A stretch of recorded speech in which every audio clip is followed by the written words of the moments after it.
I would suggest that maybe Mr. Bush would clear the air if he'd tell us why he resigned. Reagan's backers then forced him to choose their intelligence frontman, George H.W. Bush, as his vice president. But in spite of last year's campaign rhetoric, all seems to be back to normal between George Bush and his old colleagues. And President Reagan, who is relying on many of these powerful business leaders to make his economic package work, will host commission representatives at the White House Monday. After Reagan's election, there was an attempt on his life, just 69 days into office. Astoundingly, Bush would again be connected. So just who is John Hinckley, Jr.? When he left this neighborhood 8 years ago, he was, by all accounts, well-liked and seemingly normal. This donut shop near the motel was visited by Hinckley, who reportedly waited for a phone call here each day, even though he had a phone in his motel room. The nature of the calls is not known. A touch of irony. The young man walking with the elder Hinckley is 30-year-old Scott Hinckley, John Jr.'s brother. He and Vice President Bush's son, Neil, are friends. They had planned to have dinner together in Denver tonight. The plans have been canceled. We were told Hinckley was a madman acting alone. If that was the case, why was he making phone calls from a payphone down the road instead of his hotel room? Why was the would-be assassin's brother a family friend of the man who stood to gain the presidency? While Reagan led the nation in the public eye, Bush exploited his power through the largely unknown Continuity of Government Directive. In the United States federal government, there is a super-secret agency which controls this shadow government.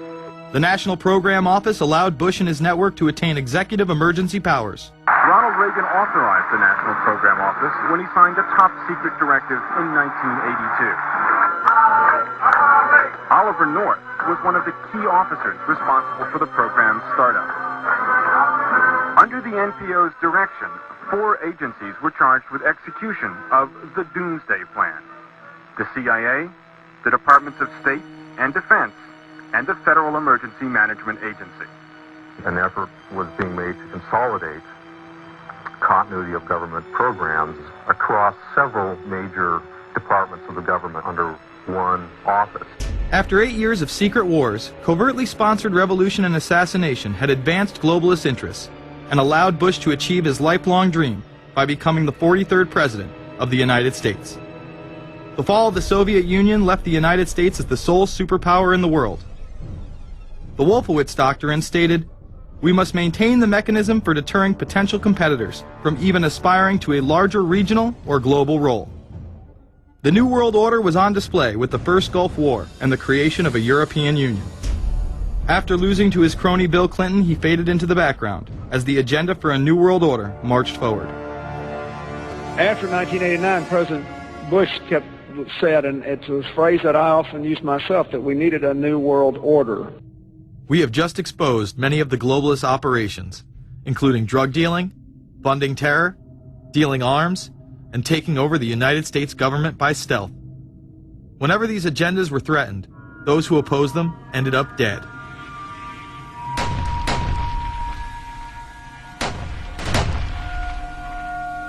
We've got some difficult days ahead, but it really doesn't matter with me now, because I've been to the mountaintop.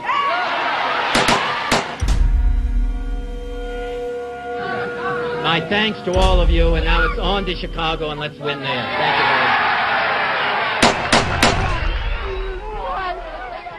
Gave a paper about all 3 of the big assassinations in the 60s, which was John F. Kennedy, Bobby Kennedy, and Martin Luther King.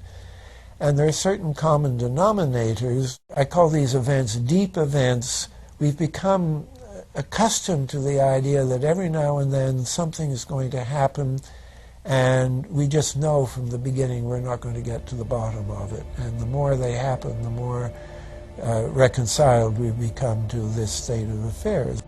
In 1978, the House Select Committee on Assassinations could not ignore there was a conspiracy in regards to the assassination of John F. Kennedy and Martin Luther King, Jr. Good evening.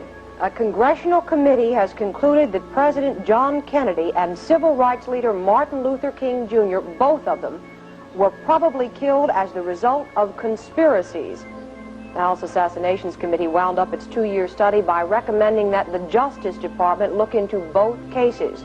In the assassination of Dr. Martin Luther King, the committee concluded the likelihood of conspiracy. The committee's summary of findings says President Kennedy was probably assassinated as a result of a conspiracy, that its evidence establishes a high probability that 2 gunmen fired at the motorcade. The committee concluded that President Kennedy did not receive adequate Secret Service protection in Dallas, that the CIA was deficient in sharing information before and after, that the Justice Department and Warren Commission failed to pursue possible conspiracies and made their conclusions too definite. There seems to be no debate that the CIA and Secret Service were involved in the assassination, as you can clearly see 2 Secret Service agents being taken away from their positions at the back of Kennedy's vehicle just moments before the assassination. And no matter what you believe about Oswald, it has now been declassified that Oswald was trained by the CIA in 1957 under the cover of the Office of Naval Intelligence. These political assassinations continue to this day. The 11-person jury in the inquest must decide if these stills, never before seen of Diana in the Mercedes and then the crash, are the frantic moments after a tragic accident or the aftermath of a calculated murder. Mr. Al-Fayed? Mohammed Al-Fayed, Dodi's father, has long since made up his mind. I believe that my son and Princess Diana have been murdered by the royal family. He claims Diana was pregnant and about to announce her engagement to his son, an embarrassment so great, he says, that Prince Philip commissioned British Secret Service to kill the couple. Assassination is an option when the ruling class can identify an enemy who cannot be compromised. But how do they bend the population's will to do their bidding? Well, a false flag operation is one in which the attacker carries the flag of someone else. It's usually a military operation, and the purpose, of course, is to create the impression that the attacker is someone else.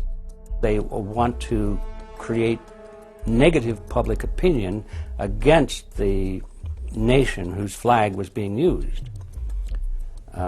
Or they may even not use a flag at all. This sort of thing is done all the time, and it's certainly not unique in history.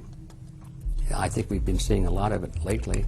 Americans are easily motivated by false flag operations, and I think it's inevitable that we will see false flag operations in the near future. It is used in order to seize power at an accelerated pace.